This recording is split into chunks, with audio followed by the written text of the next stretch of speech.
إن الدين عند الله الإسلام. الحمد لله رب العالمين، والصلاة والسلام على سيد الأنبياء والمرسلين وعلى آله وأصحابه أجمعين. أما بعد، فأعوذ بالله من الشيطان الرجيم. بسم الله الرحمن الرحيم. إنما يعبد مساجد الله من آمن بالله واليوم الآخر وأقام الصلاة ولم يخش إلا الله فأولئك هم المهتدين. صدق الله العلي العظيم.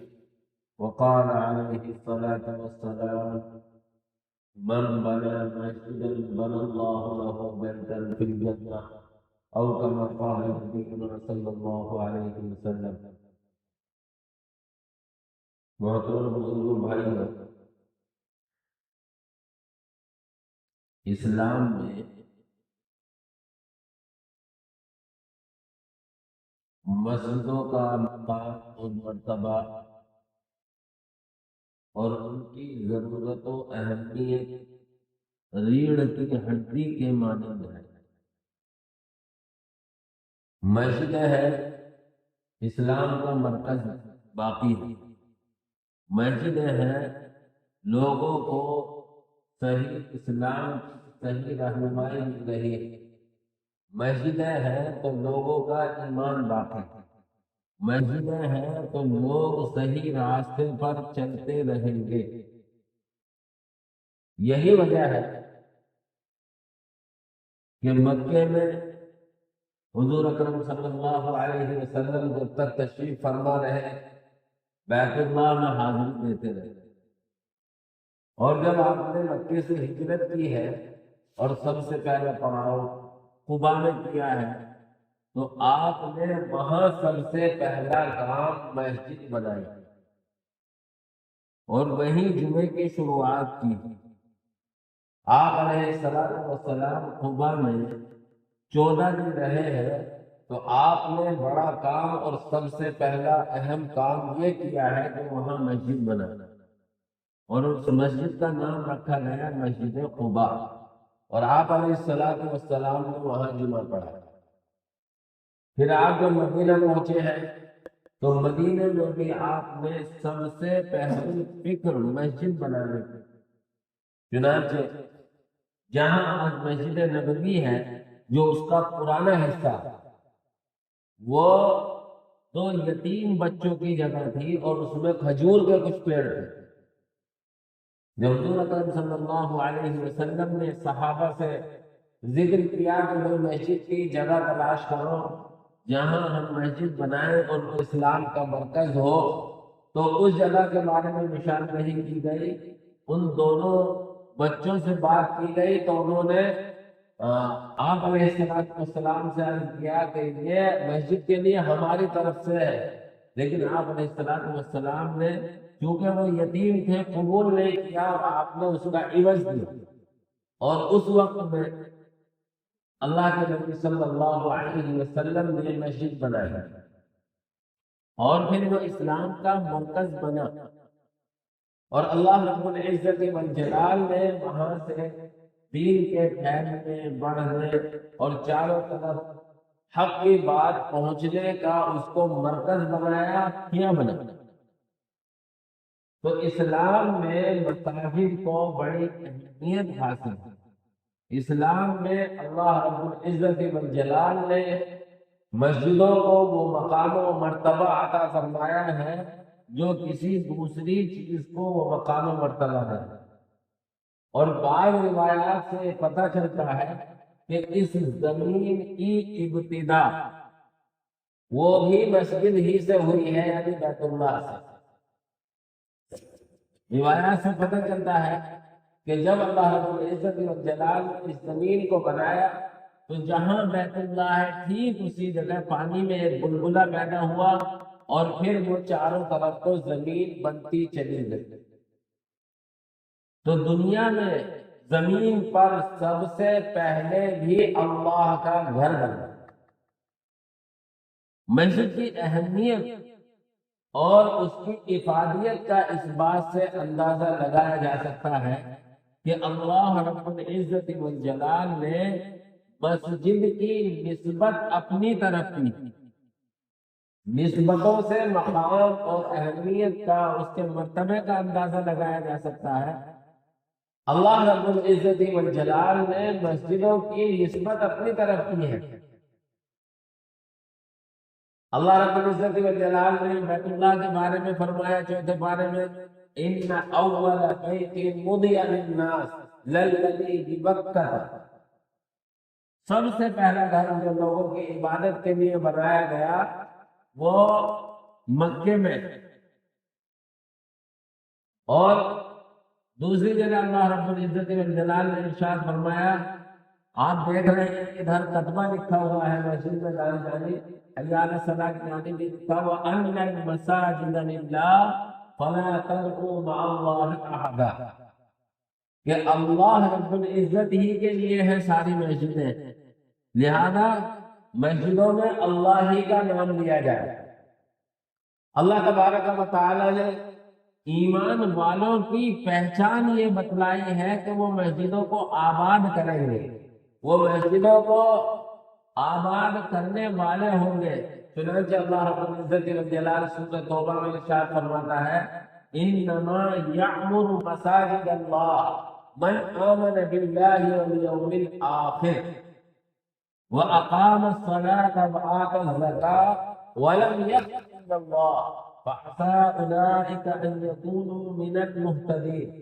اللہ رب العزت فرما رہا ہے، صرف وہی لوگ اللہ کے گھروں کو، اللہ کی مسجدوں کو آباد کرتے ہیں جو اللہ پر ایمان رکھتے ہیں، قیامت کے دن پر ایمان رکھتے ہیں، نمازوں کا اہتمام کرتے ہیں، زکوٰۃ ادا کرتے ہیں، وَلَمْ يَخْشَ إِلَّا اللَّهَ، اور اللہ کے سوا کسی سے وہ نہیں ڈرتے۔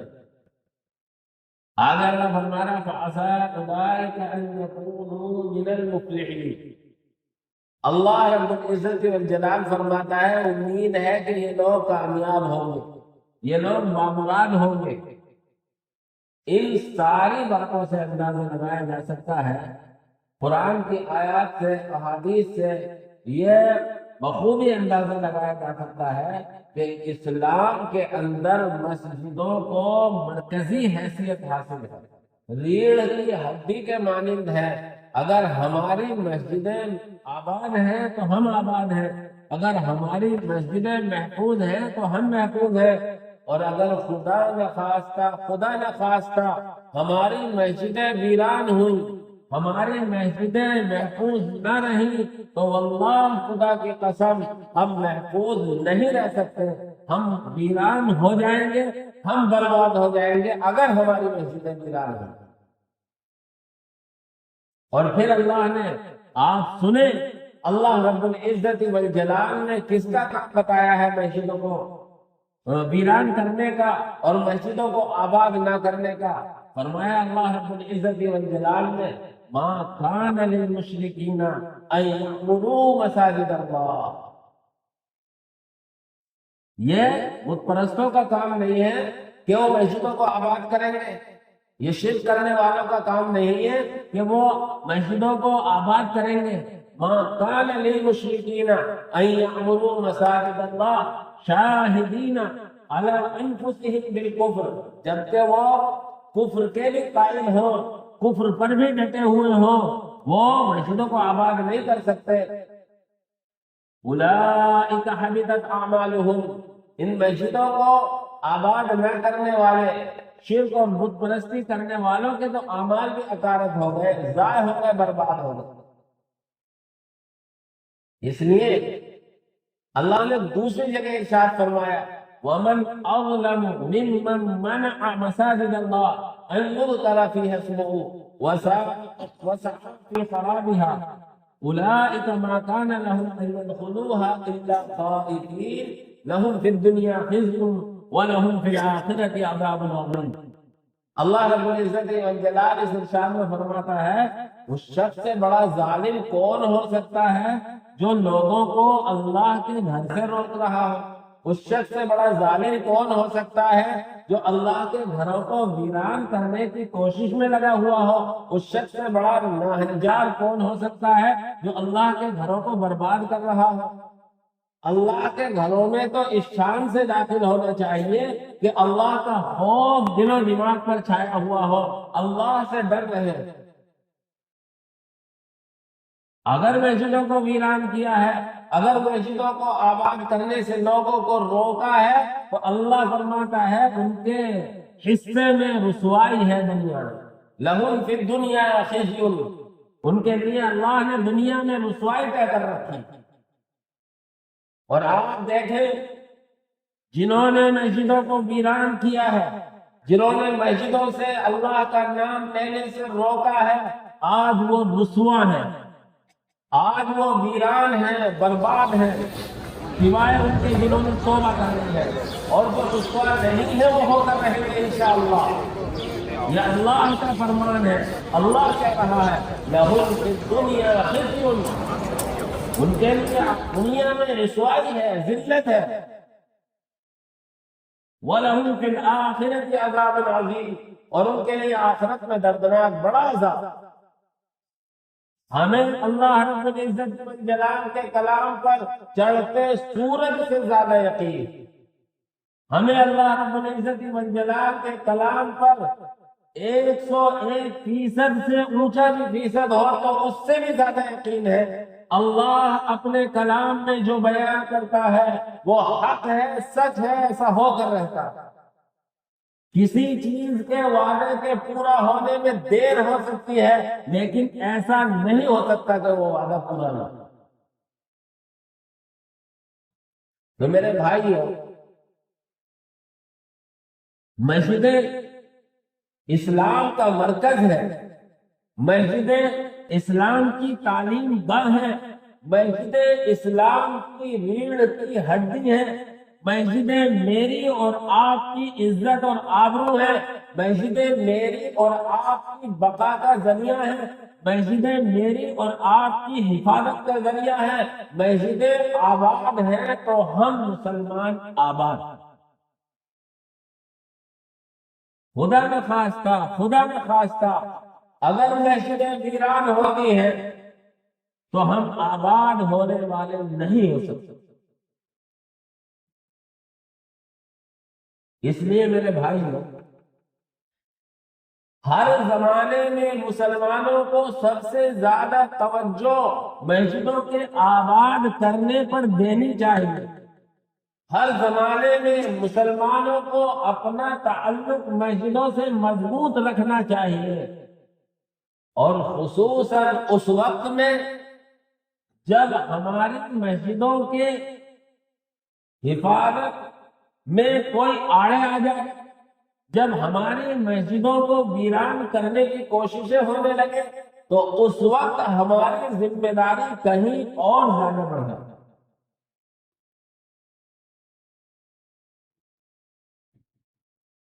آج 6 دسمبر ہے، ہندوستان کی تاریخ میں وہ سیاہ اور کالا دن بھی دیکھا کہ جس دن جہاں سے امن کا پیغام جاتا ہے، جہاں سے شانتی کا پیغام جاتا ہے، اس محبت کے مرکز کو، اس اسلام کی عبادت گاہ کو جہاں اللہ کا نام لیا جاتا ہے، ہندوستان کی تاریخ میں وہ کالا دن آتا ہے کہ اسے مسمار کیا جاتا ہے، اسے نیست و نابود کر دیا۔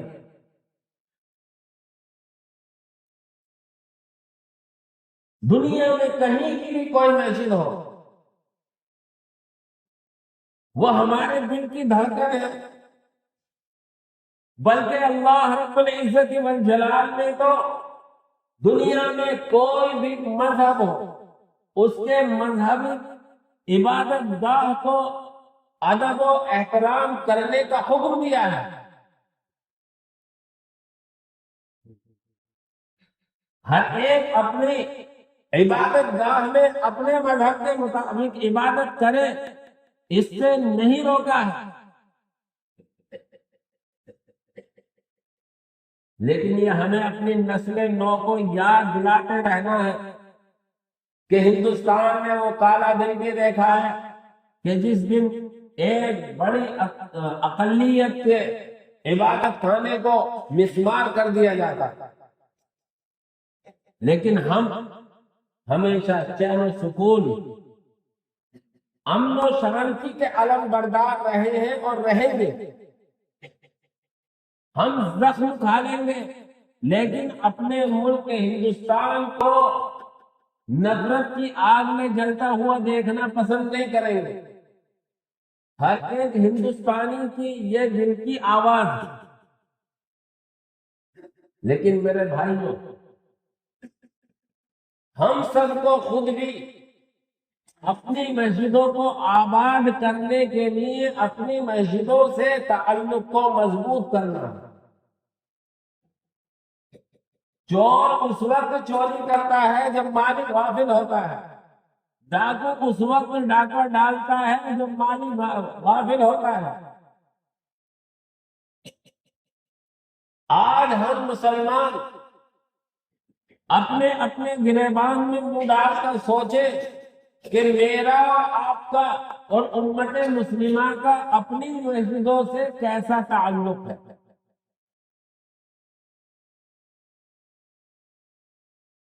ہم مسلمان اس بات کی فکر کریں، ہمارے بعض مسلمانوں کو سال ہے سال گزر جاتے ہیں مسجد کے دروازے پر جا کر جھانکتا بھی نہیں۔ سارا قصور کسی دوسرے کے سر پھوڑنا یہ عقل مندی کی بات نہیں ہے اور یہ انصاف کی بھی بات نہیں۔ انصاف کی بات یہ ہے کہ میں اپنے گریبان میں جھانکوں اور میں یہ سوچوں کہ میں نے اپنے محلے کی مسجد کو آباد کرنے کے لیے کیا کوشش کی۔ مفسرین لکھتے ہیں مسجدوں کو آباد کرنے کی ایک مراد تو یہ ہے کہ ان کی تعمیر کی جائے، ایک مراد یہ ہے کہ ان کی مرمت کی جائے۔ کہیں اگر کوئی چیز گھٹانے یا بڑھانے کی ضرورت پڑ رہی ہے تو اس کا خیال رکھا جائے، لیکن اصل تعمیر، اصل عبادت کرنا یہ ہے کہ مسجدیں جس مقصد کے لیے بنائی جاتی ہیں اس مقصد میں لگا جائے۔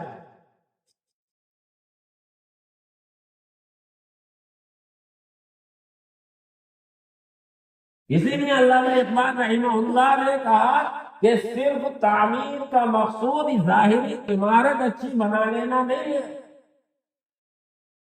مسجد کو بنا لی پل بھر میں ایمان کی حرارت والوں نے، مسجد کو بنا لی پل بھر میں ایمان کی حرارت والوں نے،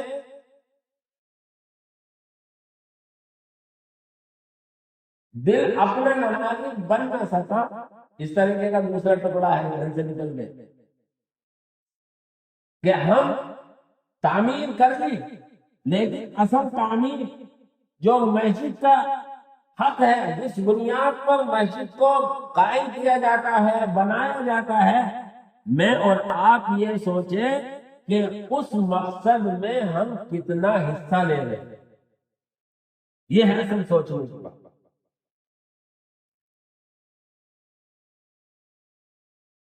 راجدھانی کے اندر کتنی مسجدیں ایسی ویران پڑی ہوئی ہیں، جو لوگ کہیں جاتے ہیں سیر و تفریح کے لیے اور کئی مسجد دیکھتے ہیں، ویڈیو بنا کر ڈال دیتے ہیں۔ اس سوشل میڈیا سے ان ساری چیزوں کا علم ہوتا ہے، تو ویران پڑے ہیں، انہیں آباد کرنے کے لیے جنات نہیں آئیں گے، کوئی دوسری اور مخلوق نہیں آئے گی۔ جس محلے کی جو مسجد ہے اس کو آباد کرنے کے لیے دوسرے محلے والے نہیں آئیں گے، بلکہ ہر محلے والوں کا حق ہے کہ وہ اپنے محلے کی مسجد کو آباد کریں۔ اس لیے میرے بھائیوں، ہم غیروں کا، ہم دوسروں کا قصور بیان کرتے پھریں اور اپنے گریبان میں منہ ڈال کر نہ سوچیں کہ ہمارا بھی اپنا کوئی قصور ہے یا نہیں، تو یہ انصاف نہیں ہے۔ انصاف یہ ہے کہ میں اور آپ اپنا قصور بھی دیکھیں کہ ہمارے اندر کیا قصور ہے۔ آخر ہم یہ دیکھیں کہ ہم اپنی مسجدوں کو کتنا آباد کر رہے ہیں، کتنا ان کو آباد کرنے کی فکر میں لگے ہوئے ہیں، کوشش میں لگے ہوئے ہیں۔ اگر ہم فیصد نکالیں گے تو 5% سے زیادہ وہ طبقہ نہیں ملے گا جو ہمارا 5 وقت کی نماز میں آ رہا ہے۔ اب اپنی مسجد کا اندازہ لگا لیں، ایک نماز مدرسے کے طلباء کے بغیر ہوتی ہے، وہ اگلی سب بھی پوری نہیں کر پاتی، جبکہ 33 یا 34 آدمی آتے ہیں صرف ایک صف میں۔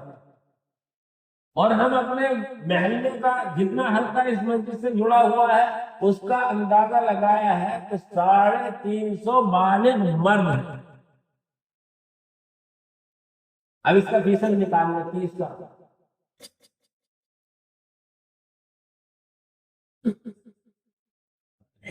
اس لیے میرے بھائی غیر تو جو جن کے بارے میں قرآن یہ کہہ رہا ہے وہ مسجدوں کو آباد نہیں کر سکتے، ان سے کیا امید لگانی ہے؟ اصل یہ ذمہ داری ہماری ہے۔ انما یعمر مساجد اللہ، اللہ کی مسجدوں کو صرف وہ لوگ آباد کریں گے من آمن باللہ، جو اللہ پر ایمان رکھتا ہو، وَأَقَامَ الصَّلَاةَ وَالْيَوْمِ الْآخِرِ، آخرت کے دن پر، وَأَقَامَ الصَّلَاةَ نماز قائم کرے، وَآتَى الزَّكَاةَ زکات دے، وَلَمْ يَخْشَ إِلَّا اللَّهَ، اور دینی معاملات میں اللہ کے علاوہ کسی سے نہ ڈرتا ہو۔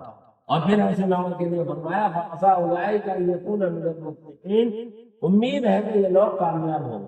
اس لیے میرے بھائیو آپ سے میری عاجزانہ درخواست ہے کہ اپنا رشتہ اپنی مسجدوں سے مضبوط کریں۔